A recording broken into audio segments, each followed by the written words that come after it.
Want the best free VPN for your iPhone in 2026? Here's a simple option you can use. First, open the App Store. Search for VPN.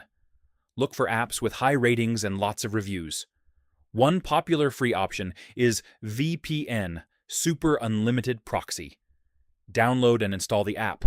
Open the app. Tap Accept and Continue. If prompted to upgrade, choose Continue with Ads. Now you're on the main screen. Tap Location. Choose a server or keep the fastest option selected. Tap the Connect button.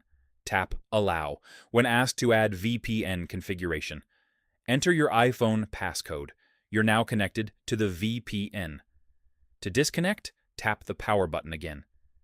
Keep in mind, free VPNs may show ads and have limits. For better speed and privacy, paid options are more reliable. And that's it. If this helped, like the video and subscribe for more iPhone tips and tutorials.